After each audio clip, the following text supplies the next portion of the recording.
Olá, meu nome é Rodrigo e hoje a gente vai tratar sobre tutela provisória no Código de Processo Civil. Como eu sempre tento fazer nos meus vídeos, em um primeiro momento, darei a topografia geral da matéria. Eu vou tentar isolar os seus conceitos fundamentais para um vídeo posterior entrar nas suas especificidades. Minha ambição com esse vídeo é de destrinchar as relações entre os tipos de tutelas jurisdicionais, para que a nomenclatura fique bastante clara e a argumentação jurídica possa ser utilizada com precisão, tanto em peças processuais quanto em questões de concurso. Porque o problema dessa matéria, muitas vezes, não está no conceito isolado, mas na relação entre eles. Então, sem maiores delongas, você sempre achou essa matéria confusa, e esse é o momento de enfrentar o tema. Vamos para o nosso esquema. Antes de entrarmos na tutela provisória propriamente dita, vamos fazer um paralelo com os tipos de tutela definitiva. A primeira distinção que precisamos fazer é quanto à função da tutela. Ela pode ser satisfativa ou ela pode ser cautelar. A tutela satisfativa busca a realização do direito material afirmado em juízo. Já a tutela cautelar não realiza diretamente esse direito. Sua função é protegê-lo, assegurando a utilidade da tutela satisfativa. Eu quero chamar atenção para essa última, a cautelar, porque ela vai ser importante para entendermos os conceitos que vêm depois. Quando a gente fala em tutela definitiva cautelar, a gente não está falando de uma subcategoria da tutela jurisdicional. Estamos falando de uma tutela principal. E aqui a gente não pode confundir tutela principal com tutela satisfativa.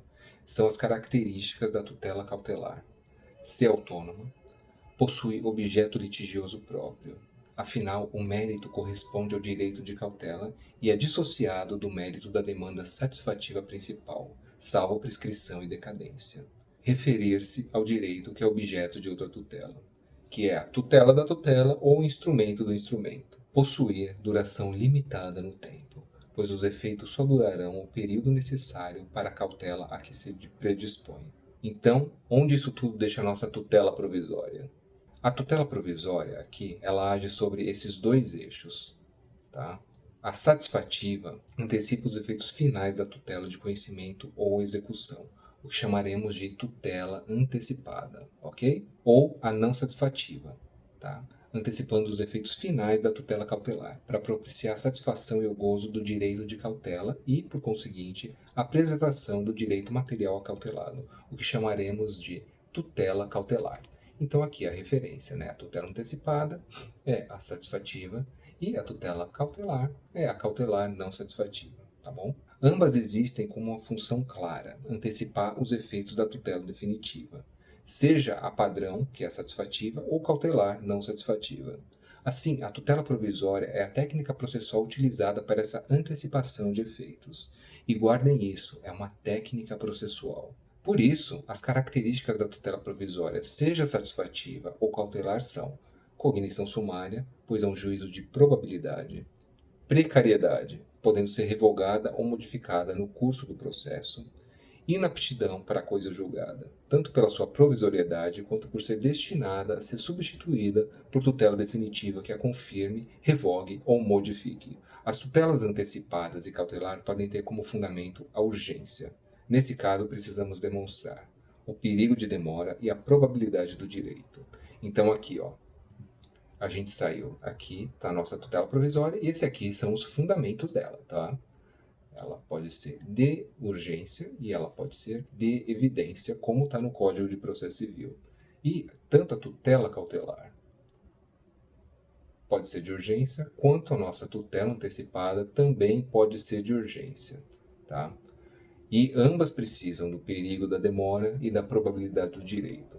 No caso da tutela antecipada, também é necessário que possa ser reversível os seus efeitos, tá bom? Por outro lado, apenas a tutela antecipada pode ter como fundamento a evidência do direito a ser satisfeito, isso independente da urgência, caso presente alguma das hipóteses do artigo 311 do Código de Processo Civil.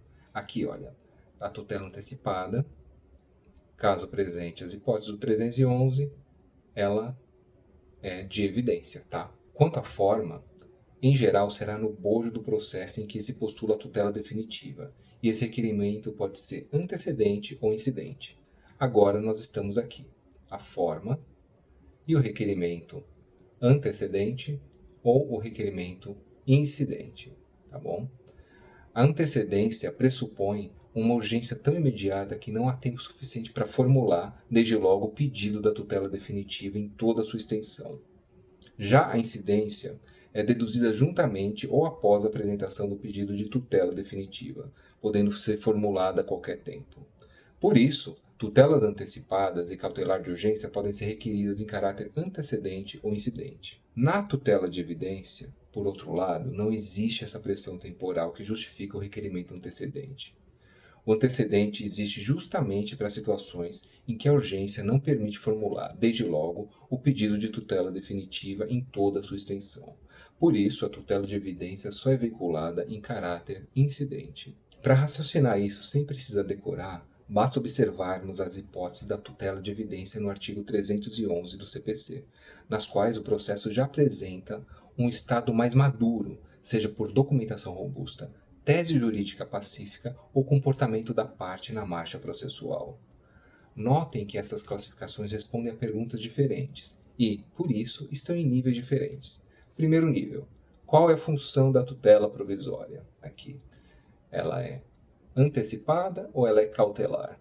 Segundo nível: qual é o seu fundamento? Então, aqui, o segundo nível, fundamento. Ela é de evidência ou ela é de urgência?